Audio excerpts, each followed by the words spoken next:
Muy bienvenidos nuevamente a nuestro programa Grandes Interrogantes, en donde cubrimos todas estas grandes dudas emergentes de carácter geopolítico, histórico, económico y todo a luz de la Biblia. Hoy tenemos con nosotros nuevamente al doctor Armando Alducin, quien estará impartiendo un tema muy interesante y muy relevante a nuestros tiempos sobre los gobiernos, las guerras y la Biblia. No cabe duda que desde Caín mató a su hermano Abel, la historia humana ha sido manchada de guerras a través de todas las generaciones. Y bien, veamos lo que la Biblia nos va a revelar de esta situación tan irrazonable del ser humano, que para ello tenemos aquí con nosotros al doctor Armando Alducin, quien estará aclarando algunas preguntas. Doctor, bienvenido nuevamente. Muchas gracias, Salem. Me da mucho gusto estar en este programa sobre las grandes interrogantes. Y estamos cubriendo a través de esta serie, para que todo el público pueda estar enterado, respuestas acerca de tantos problemas que existen en la humanidad y que si los buscamos fuera de la revelación bíblica no los vamos a encontrar. Así que es maravilloso que podamos llevar a cabo este tipo de programas que va a informarle a la gente y sobre todo va a revelarle cosas que tal vez la mayor parte de las veces estaba escondida para la mayoría del público. Además de que en este programa vamos a tratar cosas muy relevantes con los acontecimientos que tenemos alrededor. Claro, y para darle comienzo a esta entrevista, quisiera que empezáramos con algunos antecedentes. ¿Podrías decirnos un poquito sobre desde cuándo empezaron los gobiernos? Claro que sí. Bueno, como decíamos a todo el público que nos hace el favor de ver este programa y escuchar este programa, tenemos nosotros el libro más antiguo de la humanidad, que es la Biblia, donde encontramos los registros más antiguos de historia, de geografía, de antropología, de geografía y de cualquier otra disciplina académica que podamos nosotros escudriñar o tratar de buscar. Y en cuanto al origen de los gobiernos, Salem, encontramos en la Biblia que después del diluvio universal, cuando Dios tuvo que sepultar a la humanidad entera, salvo 8 personas que fueron Noé, su esposa, los 3 hijos de Noé y sus 3 esposas de los 3 hijos, fueron los únicos sobrevivientes. Y de ahí en adelante, Dios tiene que establecer una forma de gobierno, que significa una forma en la que tenía que haber una autoridad para detener la maldad del ser humano. Vemos que el diluvio terminó porque la civilización antigua, antes de Noé, se corrompió completamente. Dice la Biblia que estaba la tierra llena de violencia y de perversiones y degeneraciones morales. Dios tenía que borrar esa civilización. Entonces, en el capítulo 9 del Génesis, la Biblia nos muestra el origen de los gobiernos y el establecimiento de los gobiernos y de la autoridad, que es importante porque los gobiernos existen. Y dice así: el que derramare sangre de hombre, por el hombre su sangre será derramada, porque a imagen de Dios es hecho el hombre. A partir del diluvio hasta nuestros días, Dios establece los gobiernos como un freno, como una manera de poder detener, repito y enfatizo, la maldad del ser humano. El ser humano necesita, por la naturaleza con la cual nosotros hemos heredado, que la Biblia le llama el pecado, necesita tener restricciones, necesita tener fundamentos para que no pueda irse más allá de aquello de lo que nos es permitido. Entonces, imaginemos una ciudad donde no hay semáforos, donde no hay policía, donde no hay ningún tipo de restricción. Sería una anarquía. Acabaríamos verdaderamente destruyéndonos unos a otros. Entonces, por causa de la naturaleza humana, de la pecaminosidad, de la autodestructividad que traemos cada uno de nosotros, Dios tuvo que establecer los gobiernos. Entonces, esta es la razón, Salem, por la cual hay policía, por la cual hay cárceles, por la cual hay un ejército en todas las naciones, porque el ser humano es autodestructivo, es violento y es anarquista también. Entonces, esta es la razón por la cual Dios tuvo que establecer los gobiernos y existen desde los tiempos después del diluvio, para hacer de una forma más clara. Y vemos nosotros en el libro de Daniel, en el Antiguo Testamento, de qué forma el profeta Daniel, en el capítulo 2, versículo 19 en adelante, le revela al rey Nabucodonosor de qué forma Dios está controlando, está vigilando, está supervisando los gobiernos. Esto no significa de que podamos decir, bueno, ¿por qué permitió Dios a Hitler?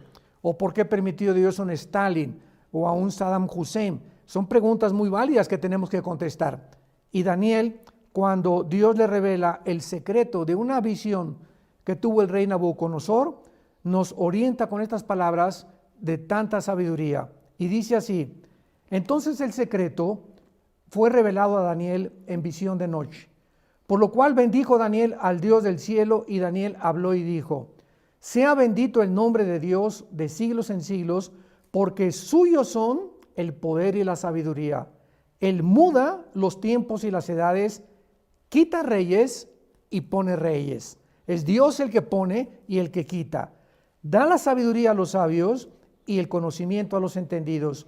Él revela lo profundo y lo escondido, conoce lo que está en tinieblas y con él mora la luz. ¿Qué nos da a entender esto, Daniel, para concretar y ser más objetivos en tu pregunta? Realmente Dios ha puesto los gobiernos y ha permitido que muchos gobiernos se excedan en su autoridad. Pero esta es la razón por la cual viene un juicio. Entonces Dios va a juzgar a los gobernantes de acuerdo a la autoridad y al abuso de la autoridad que ellos tuvieron. Ahora, imaginémonos que Dios detuviera todo el mal en el universo, ¿no? o en el mundo, que en lugar de que un camión se eche para atrás y atropelle a una persona, lo detenga Dios y no mate a nadie. En lugar de que una guerra nadie muera, Dios detenga las balas para que nadie se muera. Dios ha dado libertad al ser humano, y esta es la libertad por la cual todos nosotros somos responsables. Claro, y de todos los sistemas de gobierno políticos que rigen nuestra vida social y política, ¿cuál podemos decir, doctor, que se considera el mejor sistema? Bueno, realmente Dios en la Biblia no determina ni nos revela ningún sistema de gobierno, porque todo el Antiguo Testamento fue gobernado por una teocracia. ¿Qué significa esto? Que Dios quería Él gobernar sobre el pueblo de Israel, que fue el primer pueblo a quien Dios le dio las leyes civiles, las leyes de la pureza, las leyes morales, para que ellos la heredaran a todos nosotros. Entonces, de alguna manera, Israel ha sido una bendición para las naciones, como Dios le dijo a Abraham en el capítulo 12 del Génesis: tú serás bendición a todas las naciones. Pero Dios no ha determinado, después de la teocracia, que termina en el primer libro de Samuel, capítulo 8, cuando se revela el pueblo y le viene el profeta a decir a Dios: oye, no quieren que tú gobiernes, quieren ellos poner un gobernante. Y de ahí en adelante Dios les da al rey Saúl. Entonces vemos que del rey Saúl a nuestros días, Dios permite que los gobiernos comiencen a determinar cada uno el sistema que quieran realmente desarrollar.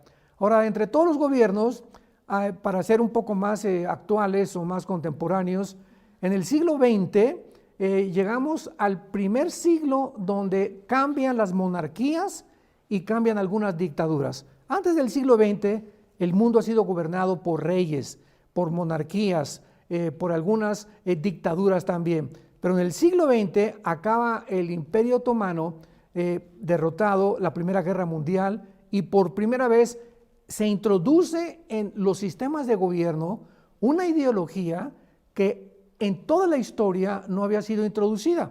¿Cuál es esta? El comunismo.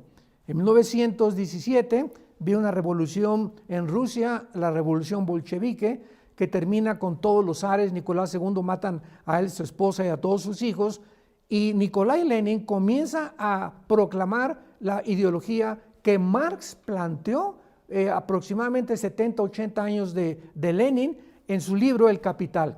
Y Marx estaba diciendo en este libro que la mejor forma de gobernar es cuando el capitalismo es hecho a un lado y la economía es la que tiene que ser gobernada o tiene que ser controlada por la clase no proletariada, sino por la burguesía, y la lucha de clases es el problema de la sociedad.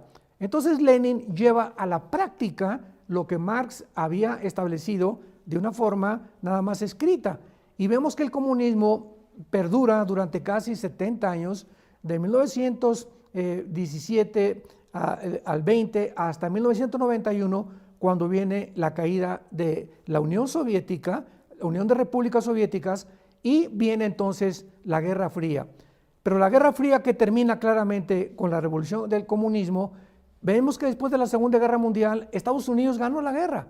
Entonces se introdujo el capitalismo y el Estado del Derecho para que los gobernantes pudieran seguir el ejemplo o el modelo de los Estados Unidos de Norteamérica. Entonces todo el siglo XX, la mayor parte de las naciones dijeron Estados Unidos es el modelo a seguir y comenzaron a seguir el modelo del capitalismo, porque es hasta este momento el sistema de gobierno que más funcionó.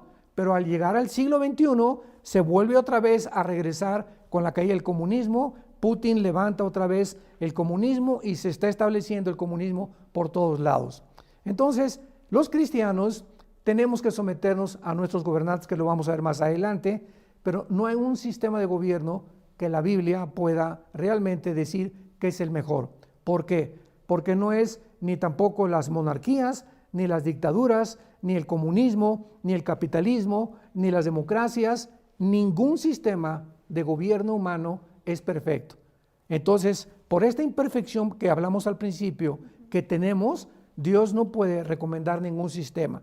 Entonces, tenemos simplemente los cristianos que someternos al sistema de gobierno donde cada uno de nosotros estamos viviendo de la forma que vamos a abordar más adelante para poder agradar a Dios. Claro, doctor, me parece muy interesante también la mezcla que existe hoy en día. Por ejemplo, como tenemos a China, que ya es un régimen comunista capitalista, así como el socialismo democrático en varios países nórdicos, lo intentaron adaptar en muchos países en Latinoamérica de una manera fallida, que por cierto existe una tendencia hoy en día de adoptar este modelo en muchos países incluso Estados Unidos, de parte de muchos líderes políticos. ¿Cómo es que pueden estos sistemas políticos y económicos coexistir? Bueno, precisamente porque hemos llegado a un punto en la historia, Salem, en la que ningún sistema ha funcionado. Repito, de la Segunda Guerra Mundial hasta el finales del siglo XX, se siguió el modelo capitalista de los Estados Unidos y nos dimos cuenta que ahorita y la democracia, y ahorita en el siglo XXI, la democracia es una fanfarronada, es una pavada, como dicen en Argentina, ¿verdad?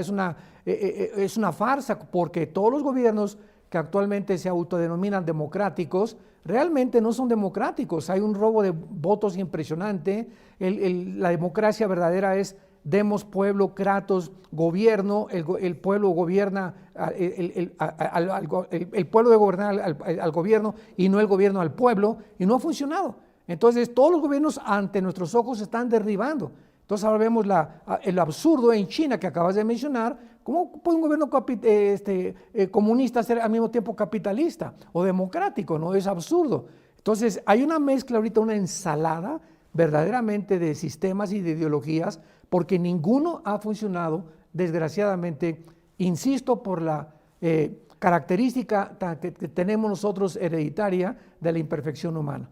Sí, estoy muy de acuerdo. Y volviendo un poquito a nuestro tema central, ¿qué nos dice la Biblia al respecto de obedecer a nuestras autoridades? ¿Nosotros como cristianos debemos siempre obedecer a nuestro gobierno?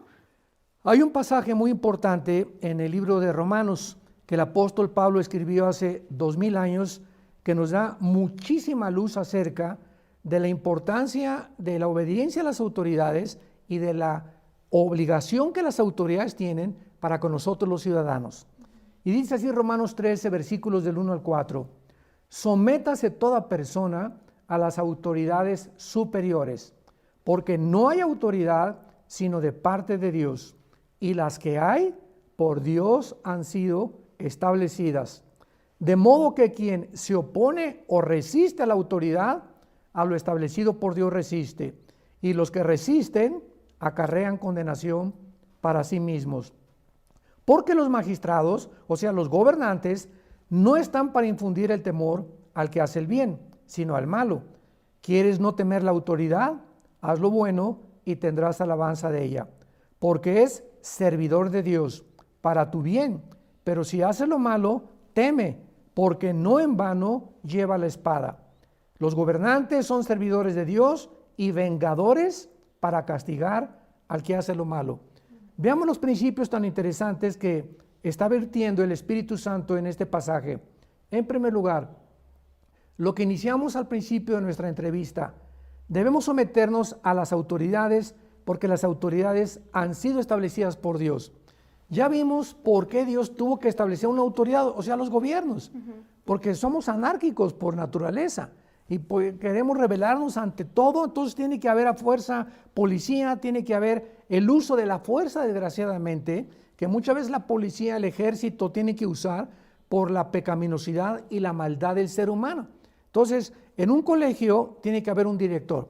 Imaginémonos en un colegio que no haya un director o una autoridad sobre los niños. Sería, ¿verdad?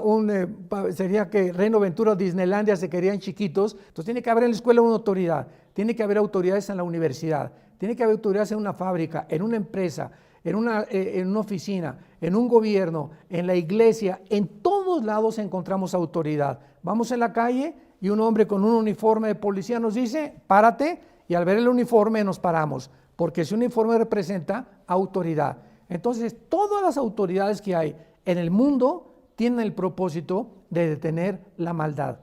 Y dice más adelante que los magistrados no están para infundir el temor al que hace el bien. O sea, aquí está hablando el apóstol Pablo del Estado de Derecho. Los gobernantes no están para asustarnos ni para infundirnos miedo del gobierno, que es lo que produce un gobierno autoritario y totalitario, o los famosos gobiernos comunistas, sino que los gobernantes están puestos para protegernos a nosotros, los ciudadanos, infundir temor al malo y saber que si el malo hace algo va a ser castigado. Pero cuando en un gobierno, el gobierno no respeta el Estado de Derecho ni castiga a los malos, entonces el mal crece. Y los buenos, ¿verdad? O los ciudadanos que queremos paz, que queremos una familia, que la respeten todos, que no se metan ladrones a mi casa, que nuestros hijos puedan salir a la escuela sin ninguna amenaza, viviríamos completamente asustados, porque el gobierno no está haciendo nada. Cuando las carreteras son bloqueadas por un grupo de personas y de repente ya no puedo llegar a Acapulco porque ya la carretera federal la bloquearon y el gobierno no hace nada, son gobiernos que no pueden funcionar porque están violando la palabra de Dios. Están violando los derechos de terceras personas en lugar de proteger a los ciudadanos. Y finalmente dice este pasaje también que son servidores de Dios para que nosotros estemos tranquilos, porque no en vano lleva la espada. Dios le da la espada de la retribución a los gobiernos para que la usen en contra de los malos. Por eso es importante que un delincuente sea castigado y que los delitos que haya cometido sean proporcionados a lo que él cometió y que el gobierno no le dé a un violador, por ejemplo, 5 años de cárcel o 10 años de cárcel, ¿verdad? Un violador, sobre todo de criaturas menores de edad, por lo menos 30, 40, 50 años, porque de acuerdo al delito tiene que ser la proporción del castigo. Entonces, esta es la razón, Salem, por la cual Dios ha establecido también las autoridades. Sí, este pasaje que usted acaba de mencionar, Romanos 13:1, creo que ha sido uno de los versículos más polémicos en toda la historia. Ha sido utilizado en la corte por apologistas incluso, y creo que está en el mismo pueblo de Hitler en Alemania y en la Revolución Americana, para justificar la obediencia y la lealtad a los gobiernos y a las políticas gubernamentales. Me da mucho gusto ahorita que mencionó también y que aclaró el pasaje en cuanto a la sujeción, porque mucha gente se pregunta, ¿y qué hay de los gobiernos totalitarios y autoritarios? Esto significa que Dios instituyó a un Hitler, un Stalin, un Saddam Hussein, al mismo emperador Nero en la antigua Roma, que fue responsable de persecuciones. Entonces, no necesariamente es que Dios los haya instituido, sino que reconoce su existencia más bien. Lo permite. Y lo permite y los usa muchas veces como agentes para efectuar el orden en el mundo. Exactamente. Y pues claro que hay muchas veces donde pues Dios sí puede intervenir directamente, ¿no? Como lo hizo con el rey de Persia, Ciro, como usted recordará, cuando Dios lo utilizó para conquistar a Babilonia y cautivar a los judíos. Entonces creo que es muy importante que usted haya aclarado este punto. Y creo que también quería mencionar la palabra que es muy clave en someterse en este versículo, que puede diferenciar un poquito a la palabra obediencia. Uno, por ejemplo, puede estar sujeto a sus autoridades sin la obligación de algunos cumplimientos. O sea, una desobediencia civil puede ser permitiva cuando las leyes del hombre no están en acuerdo con las leyes de Dios, como muy sabiamente fue dicho por Martin Luther King en los movimientos de derechos civiles, ¿verdad? Contra su lucha contra la segregación, que pues cuando una ley justa es el código hecho por el hombre que cuadra con las leyes de Dios, y una ley injusta es un código del hombre que no está en armonía con las leyes morales de Dios. Perfectamente bien. Entonces creo que es muy importante, todo esto se reduce a no sacar los versículos de su contexto, porque puede ser un arma de dos filos y se puede interpretar de diferentes maneras, ¿verdad? Creo que en el centro de esta pericopa, por decirlo así, se encuentra la afirmación de Pablo, sí, diciéndonos que nos sometamos a nuestros gobiernos, pero encontramos en otros contextos donde se nos otorga a nosotros una voz y una libertad para recordarles a nuestros gobernantes de quién es el poder, de quién realmente ejercen y pues a quién deben de rendirle cuentas. Ahí es cuando precisamente tú lo acabas de dar, el punto clave, ¿verdad? La objetividad en este punto, porque es importante también saber que esta obediencia no llega a ser esclavos, porque Dios ha establecido 3 instituciones principales, que es, número 1, la familia. Es la primera institución que Dios estableció. Número 2, la iglesia, donde se reúne la familia. Y número 3, el gobierno. Entonces, la familia es lo más importante para Dios. Y el gobierno tiene que proteger a la familia. Y fue lo que cuando le preguntaban a Jesús, ¿de quién es esta imagen que está en esta moneda? Queriendo tratar de tropezar a Jesús y que él contestara, ¿verdad? No, pues es del gobierno, y creían que iba a decir, no, pues hay que obedecer al gobierno. Y Jesús dijo, ¿qué dice la imagen? El César, ok, al César denle lo que es del César, a Dios lo que es de Dios. Entonces, esto es importante lo que acabas de mencionar, porque el gobierno no tiene ninguna jurisdicción dentro de la familia y no tiene que meterse con la iglesia tampoco. Si los gobiernos entendieran que podemos unirnos y la iglesia o los cristianos estamos puestos por Dios para ayudar al gobierno, para poder ayudarle a desarrollar y a legislar leyes más viables y más sanas éticamente y moralmente, los gobiernos no tendrían por qué sufrir como están sufriendo.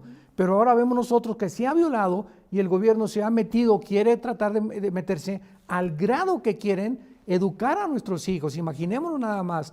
Y la educación de nuestros hijos nos pertenece a nosotros, los ciudadanos, nunca jamás al gobierno. Sí, 100%. Y tengo una pregunta muy interesante. ¿Deben los gobiernos involucrarse en las guerras o bajo qué circunstancias, es justificable que un gobierno participe en guerra? Bueno, aquí hay esta pregunta tiene bastante material para desarrollarse, porque se ha abusado, como tú lo acabas de mencionar con mucha sabiduría lo acabas de decir, ¿cómo podemos sacar de contexto muchos versículos de la Biblia y torcerlos sin darnos cuenta, ¿verdad?, de que tenemos que comprender claramente el contexto para entender lo que Dios nos está diciendo? Y aquí aplicamos lo que tú acabas de decir. Un ejemplo, en Éxodo capítulo 20, versículo 13, dice, no matarás. Entonces, esto se hace de una forma ya ligera, superficial. No, jamás un cristiano puede matar a nadie, sin saber que en el original hebreo hay 2 palabras para matar, y una es matar y la otra es asesinar. Entonces, esto es muy importante, ¿verdad? Porque cuando tenemos nosotros esta diferencia, vemos que la palabra asesinar es la palabra hebrea rat saj, así como suena, que significa con premeditación, alevosía, ventaja y por venganza. Esto es asesinar. Pero Dios permite matar, que es la palabra araj, con H al principio, que es justificadamente. ¿Cuándo puede un cristiano o una persona no ser acusada de asesino? Cuando es en defensa propia, cuando es en defensa de terceras personas y cuando es en la guerra o por accidente. Entonces, si yo soy cristiano y soy capitán del ejército, o soy coronel, o soy general, y mi país es atacado injustificadamente por un país agresor, yo tengo delante de Dios mi conciencia limpia, de defender mi país me manda a la guerra y yo puedo matar, porque no estoy asesinando, estoy matando. Entonces, es a lo que se refería Moisés cuando dice no matarás, con premeditación, alevosía, ventaja o por venganza. Es cuando eso es lo que prohíbe Dios. Entonces tenemos que entender claramente el contexto para que podamos como cristianos saber qué utilizar y qué no utilizar, en qué forma estamos pecando contra Dios y cuándo no estamos pecando contra Dios. Sí, además de que esta distinción entre estas dos palabras, creo que es muy importante usted también que la acaba de aclarar, pues también son dos figuras jurídicas muy distintas y por ende tienen también un castigo de pena muy diferente. Como acaba de mencionar, el asesinato es cuando involucra o cuando procede de una alevosía, enseñamiento o recompensa, y es cuando el autor le quita la vida a una persona de una manera deliberada, ¿verdad? Y malintencionada. Pero volviendo al tema de las guerras, que se justifican cuando tienen un suficiente peso moral, se podría decir así, porque hay diferentes razones por cuales los países entran en guerras, ya sea por ocupar territorio, como lo estamos viendo actualmente en Rusia con Ucrania, por acceder o controlar recursos, para imponer un dominio, cambiar regímenes o un cambio político, como fue parcialmente el caso de la guerra de Irak, de parte de Estados Unidos, quien quiso democratizar al país, algunas veces también para resistir una invasión, un ataque, muchas veces de manera preventiva, como fue en la Guerra de los 6 días, 1967, entre otras situaciones diferentes, ¿verdad? También tenemos, hace algunos días también estamos conversando, que me parece también muy relevante, la teoría de la guerra justa, que tiene el propósito de asegurar también que una guerra sea moralmente justificable bajo una serie de criterios, siendo que debe establecerse con la intención de implementar una paz justa, debe de ser defensiva, debe de ser emprendida por un líder competente, claro. Debe de tener posibilidades razonables de éxito, entre otras razones, ¿verdad? Y el sociólogo alemán Hans Paers, que creo que usted también está familiarizado con él, trabajó en la Primera Guerra con Estados Unidos.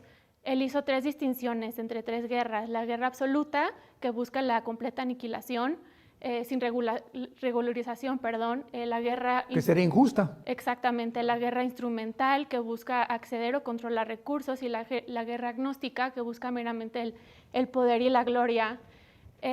También fue adoptada en la antigua Grecia, en el antiguo Egipto y también en el Imperio Romano, conocida como Bellum Iestum en el latín, y también fue adoptado en la Primera Guerra Mundial, después por la Liga de Naciones, conocida hoy como las Naciones Unidas, y la aplicaron también en la Segunda Guerra Mundial, en la Guerra Civil de España y en la Guerra Fría incluso. Entonces creo que volvemos a nuestro punto central de cuándo es moralmente justificable entrar en guerras. Dios mismo en Deuteronomio, el libro de Deuteronomio capítulo 20, versículo 1, vemos que Dios mismo permite las guerras de lo que tú estás mencionando, justificadas. Dice, cuando salgas a la guerra contra tus enemigos, si vieres caballos y carros y un pueblo más grande que tú, no tengas temor de ellos, porque Jehová tu Dios está contigo. O sea, el Dios mismo mandaba a Israel a la guerra.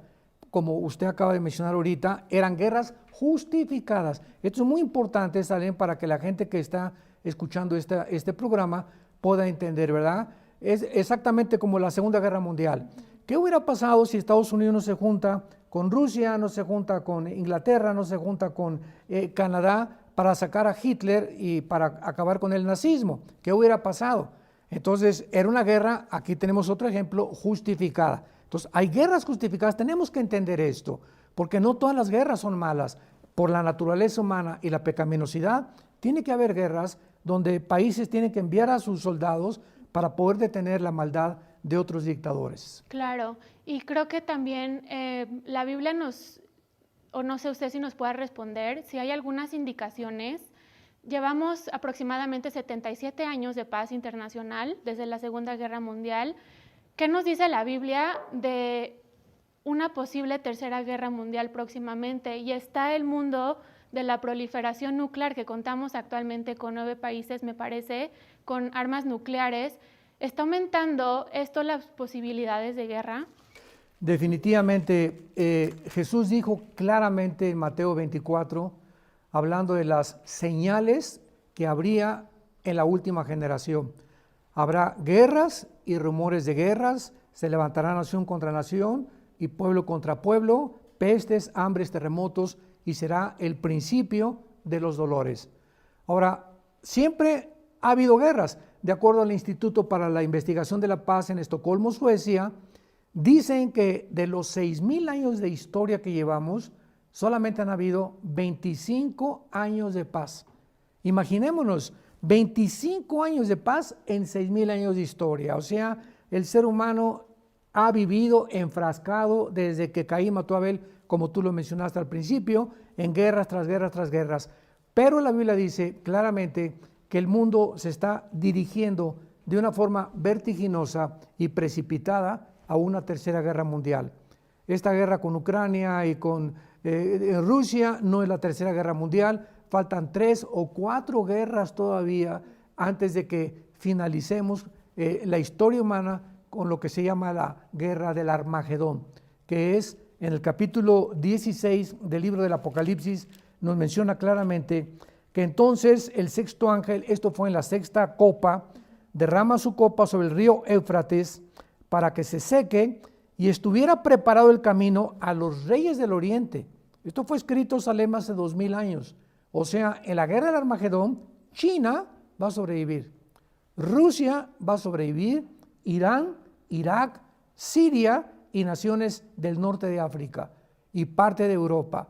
Cuando el anticristo surja y levante la última confederación de naciones, estas son las naciones que van a sobrevivir antes de la venida de Jesucristo, de la segunda venida de Jesucristo. Entonces la tercera guerra mundial, todavía nosotros no vamos a estar aquí, gracias a Dios, ¿verdad? Pero se llama la batalla del Armagedón. Pues muchas gracias, doctor, por todas estas clarificaciones de estas grandes dudas. Yo he aprendido muchísimo el día de hoy, estoy segura que todos los que nos están acompañando también. Gracias por esta conversación tan fructífera y tan significativa. Quisiera concluir esta entrevista con una frase que escuché de usted en una predicación no hace mucho, que me bendijo a mí en lo personal, que dice: la presencia de una batalla no significa la ausencia de Dios en la guerra. Y creo que esto pues debe de darnos mucha esperanza en nuestros corazones al saber de que pues Dios no nos prometió una vida libre de aflicciones, pero claro, sí nos prometió no enfrentarlas solos, ¿verdad? Así es. Entonces, pues muchas gracias, doctor, nuevamente por su tiempo, por estar aquí con nosotros. ¿Algún comentario final que quisiera agregar para todos los que nos acompañan? Sí, yo quisiera recordar a toda la gente que nos está escuchando y viendo que hay otra guerra más importante que tenemos que librar, y es la guerra contra nosotros mismos. Como dijo un gran filósofo, el hombre es el lobo del hombre. Entonces estamos tratando de evitar guerras cuando el ser humano está viviendo una guerra interna. Entonces, si no nos vencemos a nosotros mismos, ¿cómo vamos a poder vencer a otras naciones? Entonces, esta es la paradoja más triste del ser humano. Tenemos que luchar contra esta naturaleza pecaminosa. Jesús vino y muriendo en la cruz, abrió sus brazos, dio su sangre para que comprendiéramos que no podemos, por la debilidad histórica con la que hemos nacido, desde nuestros padres Adán y Eva, poder ayudarnos a nosotros mismos. Esta es la razón de las guerras. Dice Santiago capítulo 4, ¿de dónde vienen las guerras? No es de las pasiones que combaten dentro de ustedes. ¿Por qué? Porque hay codicia, hay ambición en el ser humano por tratar de abarcar más, conquistar. Hola, muy bienvenidos nuevamente a nuestro programa Grandes Interrogantes. Hoy estaremos tocando un tema muy relevante a uno de nuestros previos programas titulados La futura economía mundial, que está disponible. Si no tuviste la oportunidad de escucharlo, está en nuestra plataforma vidanuevaparaelmundo.plus, entre otros programas muy interesantes. Y pues bien, no cabe duda que la invasión rusa sobre Ucrania ha despertado grandes interrogantes alrededor de todo el mundo, pues la Biblia profetiza una nueva invasión, pero ahora contra la nación de Israel. ¿Cuándo se estará llevando a cabo esta invasión y qué naciones estarán uniéndose con Rusia? Para ello tenemos el gusto y el honor de tener nuevamente con nosotros al doctor Armando Alducin, quien estará contestando algunas de estas preguntas. Doctor, bienvenido nuevamente. Muchas gracias, Alem. Pues es un gusto estar continuamente en este programa de grandes interrogantes, porque realmente hay una ignorancia impresionante alrededor del mundo acerca de todos los eventos que están sucediéndose. Ahora sí, a cada semana estamos escuchando algo nuevo, ¿verdad? Y ahora este tema que vamos a abordar, pues me parece de bastante trascendencia. Sí, es correcto, doctor. Para darle comienzo a esta entrevista, podemos empezar con una pregunta sobre qué relación tiene o qué relación puede haber entre la invasión de Ucrania y la profecía de Ezequiel 38. Pues qué buena pregunta. Realmente, ahora que el presidente de Rusia, Putin, ha invadido Ucrania, inmediatamente todos los ojos de los estudiantes de la Biblia se han vuelto hacia la nación de Israel, porque sabemos que el foco principal de todas las profecías bíblicas es la nación de Israel, y además que la Biblia termina precisamente con una de estas invasiones en contra de Israel. Entonces no es coincidencia que se haya llevado a cabo esta invasión del presidente Putin sobre la nación de Israel, porque hay bastantes conexiones. En primer lugar, sabemos que Estados Unidos de Norteamérica se unió con la OTAN y con la Unión Europea para tratar de hacer demandas económicas y sanciones económicas contra Rusia, para que de alguna manera pudieran frenar a Putin sobre esta invasión. Sin embargo, a través de todas estas semanas y días que han transcurrido, nos hemos dado cuenta que estas demandas que se hicieron, las sanciones económicas, no han tenido el resultado que tanto los Estados Unidos, la OTAN y la Unión Europea pensaban tener. Ha sido contraproducente, Salem, completamente. ¿Por qué? Bueno, veamos. En el momento en el que Putin sabe que estas sanciones son contra él, inmediatamente él tiene el control del gas sobre el 65% aproximadamente de las naciones europeas.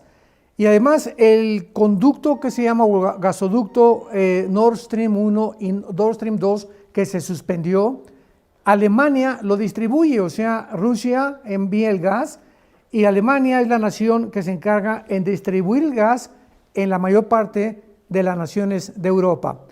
Entonces, una vez que Alemania supo esto de que había sanciones económicas, mandó en la primera semana mensajes a las naciones europeas, principalmente al presidente de la Unión Europea, de que no contribuyeran con esto, que no se metieran en bloquear los bancos, ni tampoco el SWIFT, que es el medio de transacciones económicas internacionales que se usa para transferencias actualmente en el mundo.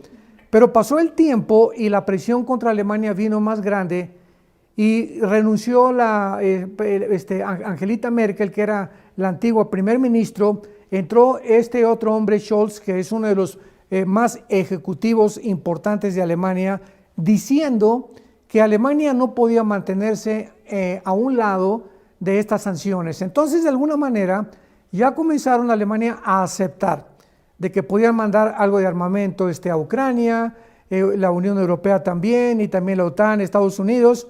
Ya este conflicto se ha incendiado porque ahora Putin se ha dado cuenta de que este armamento que se encuentra ahorita en Ucrania pueden meter misiles nucleares, que esta es toda la razón de la invasión. Cuando Putin escuchó que ya la OTAN estaba extendiéndose al nororiente, que son Lituania, Estonia, Latvia, Finlandia, las naciones que están casi con frontera de Rusia, y que la OTAN estaba a punto ya de hacer que Ucrania se volviera realmente miembro de la OTAN, fue lo que puso los nervios de punta a Putin.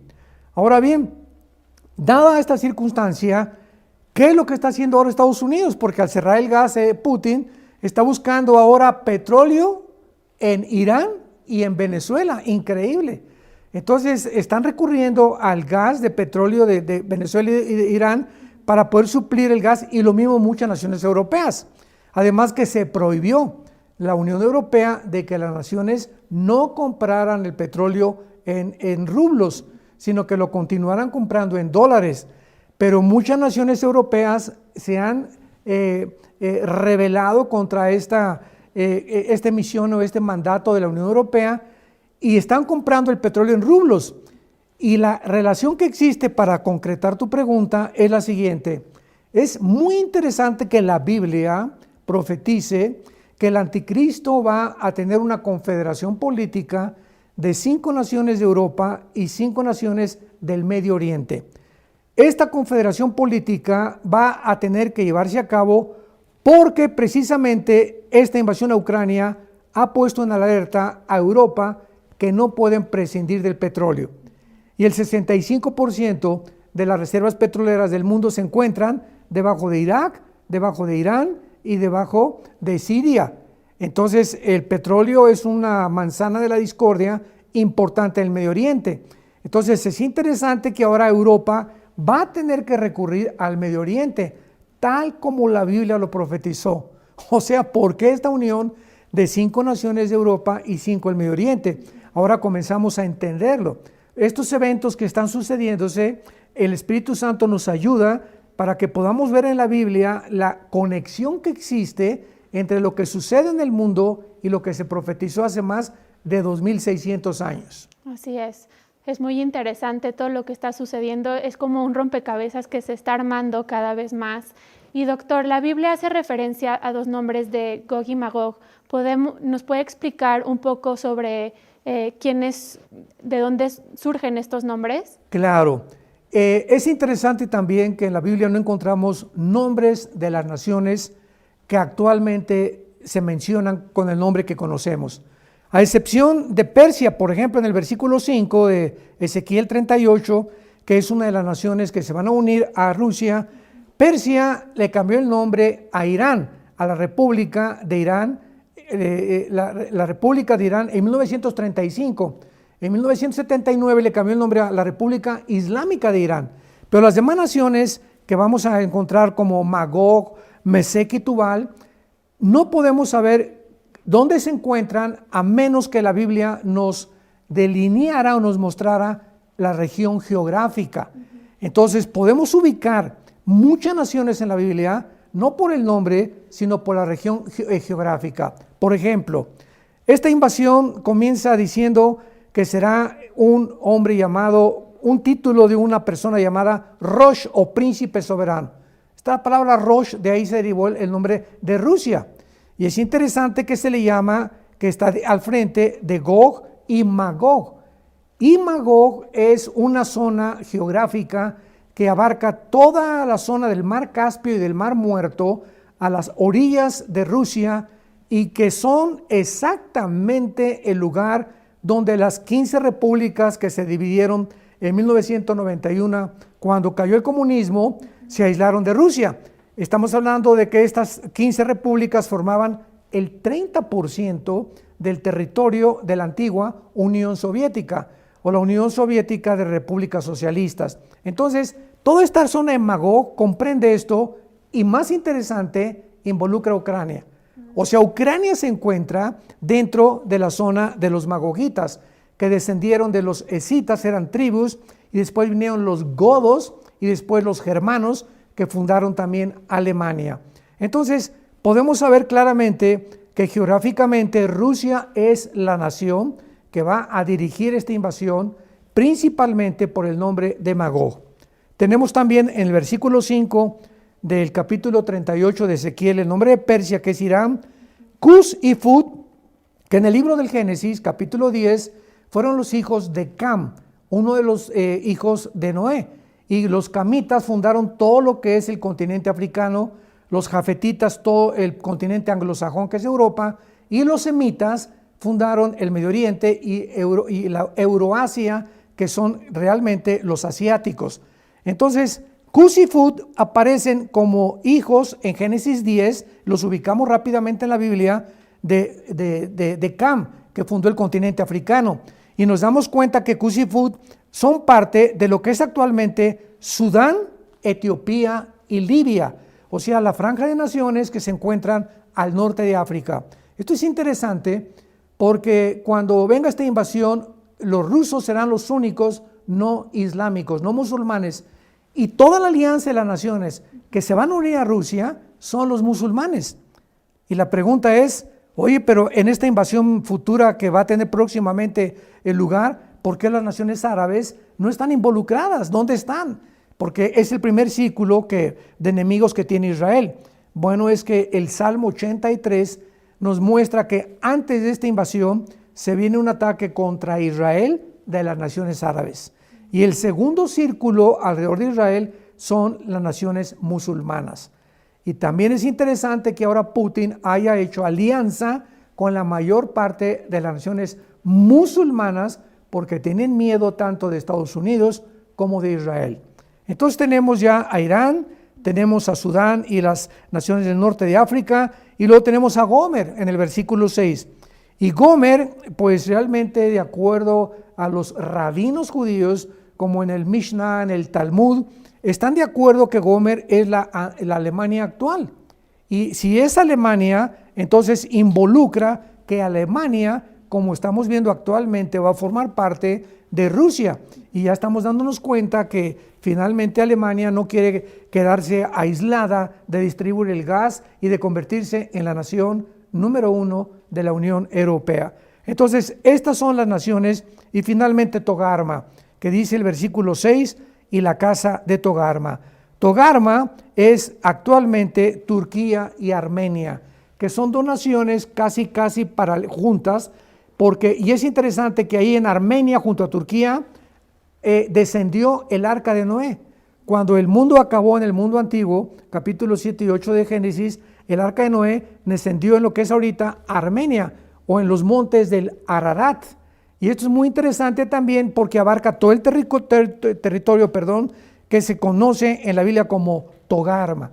Así que estamos hablando que Turquía y Armenia formarán parte también de la invasión rusa en contra de Israel. Wow, entonces todas estas naciones que acaba de mencionar, que previenen de la Biblia, directamente son las naciones que estarán aliadas directamente con Rusia tras esta invasión. Exactamente, son las naciones aliadas a Rusia, y Rusia será el líder, y casi hay bastantes probabilidades de que Putin sea realmente el Gog que se mencionó hace 2600 años, porque desde que entró Putin en el siglo XXI que nos encontramos, ¿verdad? Ha tenido la idea de volver a restaurar las naciones que se separaron en la caída del comunismo, y ha sido el deseo de su corazón. Entonces hay muchísimas probabilidades, sin caer en un dogmatismo que es él, pero hay un 80% de probabilidades que sea Putin el Gog de la Biblia. Wow, hay un proverbio antiguo que dice: el enemigo de mi enemigo es mi amigo, y creo que es muy relevante a esto porque justo como usted mencionaba, tras la invasión en Ucrania, estamos viendo casualmente que todas estas naciones, Rusia junto con Irán, junto con la India, junto con China, están empezando a formar una alianza, ¿verdad? Pues que tienen un enemigo en común, que es el Occidente. Entonces, pues todo esto se está empezando a descifrar cada vez más. ¿Y cómo sabemos que esta invasión va a ser dirigida por Rusia? Porque, como sabemos, la invasión rusa sobre Ucrania, pues tuvo el propósito de ocupar territorio y pues prevenir que Ucrania no formara parte de la OTAN, entre otras razones. Pero ¿qué propósito tiene esta invasión sobre la nación de Israel? ¿Qué objetivo tiene o qué intereses tiene Rusia en Israel? Porque se dice que también hay una gran población rusa actualmente en Israel que huyó desde la Unión Soviética, desde la disolución de la Unión Soviética. Entonces, ¿qué intereses o qué objetivos pudiera tener Rusia junto con otras estas naciones que usted acaba de mencionar sobre la nación de Israel? Para que ya no tengamos ninguna duda de que los magogitas es la zona geográfica de Rusia, y para nuestro público respetable que nos escucha y ve en estos programas, podemos decir claramente que es Rusia, porque en Ezequiel 38, versículo 6, dice lo siguiente: Gomer y todas sus tropas, la casa de Togarma, de los confines del norte, y todas sus tropas, muchos pueblos contigo. La palabra confines del norte es la frase hebrea Yereka Sapoun, que significa en lo más remoto del norte. Ahora, Si agarramos una regla en un mapa geográfico, yo los invito a cualquiera que hagan esto, y ponemos Jerusalén y una regla hacia el norte va a llegar exactamente a Moscú. No hay nada más arriba de Rusia que Moscú, que Rusia. Entonces, claramente la Biblia nos muestra la región geográfica de donde vendrá la invasión y no hay ningún lugar a dudas de que sea Rusia. Ahora bien, para contestar tu segunda pregunta, ¿qué propósitos tendrá esta invasión? Bueno, sabemos que, por ejemplo, el Mar Muerto tiene más de 7,000 millones de valor en elementos como el azufre, el sodio, etcétera, etcétera, que es un tesoro impresionante que hay ahí en el Mar Muerto. Y aparte el petróleo, que posiblemente se va a descubrir en estos meses, petróleo en Israel. Pero más que cualquier otra cosa de valor, dice aquí en el versículo 11 del capítulo 38 de Ezequiel, dirás, le dice Dios a Gog, subiré contra una tierra indefensa, iré contra gentes tranquilas que habitan confiadamente, sin muros y no tienen cerrojos ni puertas, para arrebatar despojos. Esta palabra despojos, shalal, en el hebreo, se usaba en el antiguo hebreo y los antiguos judíos para el botín. O sea, siempre que una ciudad era conquistada, el botín, o sea, todos los tesoros que incluía ganado, mujeres, oro, plata, se repartía entre los soldados y entre el rey de la ciudad que conquistaron. Entonces, vemos nosotros que este botín puede ser el petróleo, pero puede ser también el ganado y las posesiones que Israel tiene, al contrario de todas las naciones árabes alrededor, que se encuentra en un estado paupérrimo económicamente. Pero yo pienso, una opinión personal, que va a ser lo más importante, que Rusia desde hace muchos años, desde que Putin tomó el poder, tiene interés en conquistar el Medio Oriente. O sea, ahorita primero tiene que conquistar las naciones que están al sur y que fueron quitadas en la caída del comunismo, y ahora que la recupere, en los cuales está Ucrania como punto estratégico, va a tener que voltearse al Medio Oriente, porque el Medio Oriente es el centro y la manzana de la discordia con la nación de Israel. Ahora bien, si Putin y Rusia realmente quieren conquistar el mundo, necesitan conquistar el Medio Oriente, porque el Medio Oriente es Israel, la única ciudad democrática de todas las naciones árabes. Y ninguna nación árabe está contenta todavía. Bueno, hay algunas que ya se están uniendo a Israel, pero Irán principalmente y los grupos terroristas quieren la aniquilación de Israel. Y entonces Putin, si llega a conquistar ahorita a Estados Unidos, que es lo más probable, y el control de Europa, se va a venir contra el Medio Oriente. Wow, es súper interesante porque Israel, se dice que en toda la historia nunca ha sido Israel quien ataque primeramente, ¿verdad? Siempre ha sido pues víctima, por decirlo así, de recibir, y muchas veces de manera, preventiva. Doctor, nuestra última pregunta, ¿tenemos algunas indicaciones de cuándo se llevará a cabo esta invasión? Muy interesante. Hay algunos puntos aquí en esta descripción, en estos capítulos de la Biblia, porque el cuándo es la pregunta más importante y la más controversial. Se han dado como 2 o 3 opiniones, que puede ser antes de la tribulación, a la mitad de la tribulación o al final de la tribulación. Inclusive se ha propuesto que también puede ser la invasión durante los primeros 7 años del milenio. Sin embargo, en el capítulo 39 de Ezequiel, dice en el versículo 9 que cuando ya sean destruidos los ejércitos de una forma sobrenatural por Dios ahí en Israel, los moradores de las ciudades van a salir y encender y quemar las armas, los escudos, los arcos, las saetas, y los quemarán por 7 años. Entonces, no podemos descartar ni hacer a un lado estos 7 años. Si queremos saber cuándo va a ser esta invasión, no puede ser en la tribulación, porque los 7 años de la tribulación van a ser de persecución. Los 3 años primero, 3 años y medio, el anticristo va a hacer un pacto de paz, van a reconstruir su templo, pero después viola el templo, Mateo 24:15, y comienza a perseguir a todos los judíos. Entonces es imposible que bajo una persecución estén quemando las armas durante 7 años. Y además dice aquí, más adelante en el versículo 12, y la casa de Israel estará enterrando los cadáveres por 7 meses para limpiar la tierra. Los enterrará todo el pueblo de la tierra y al cabo de 7 meses harán el reconocimiento. Esto es interesante porque nos damos cuenta que esta guerra va a ser de carácter nuclear. Entonces va a tomar 7 meses a los habitantes que sobrevivan en Israel de estar limpiando y enterrando los cadáveres. ¿Por qué? Para que no contaminen, por la radiación que va a cubrir casi todo el área del Medio Oriente.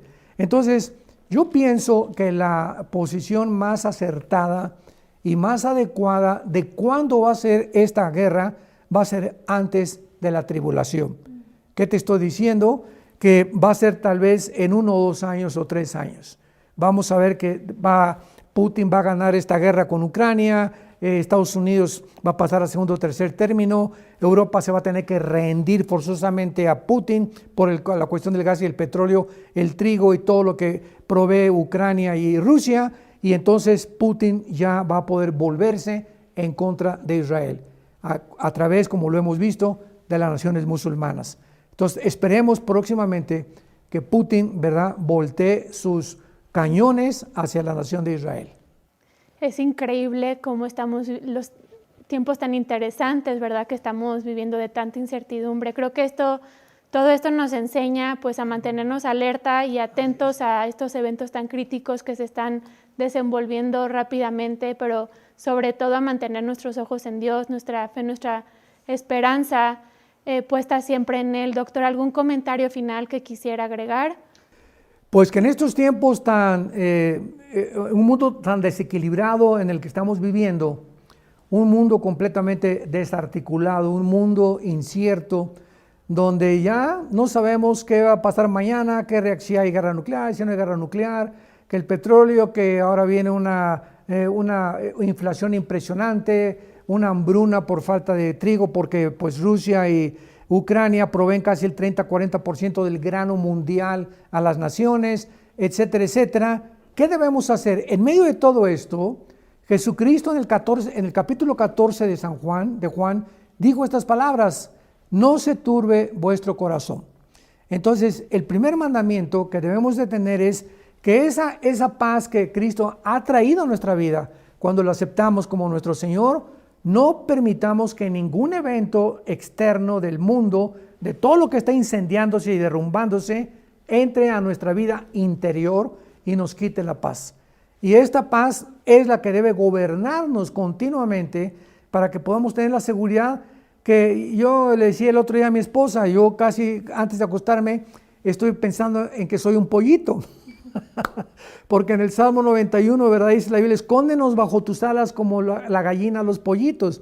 Y antes de acostarme estoy ya tomando ahora sí que la decisión, antes de cerrar los ojos: Señor, aquí está tu pollito, estoy bajo tus alas, tú me cuidas, nos va a cuidar a todos, somos tu familia, no tengo por qué preocuparme ni pensar nada, porque estamos seguros y nunca nos dejarás ni nos abandonarás.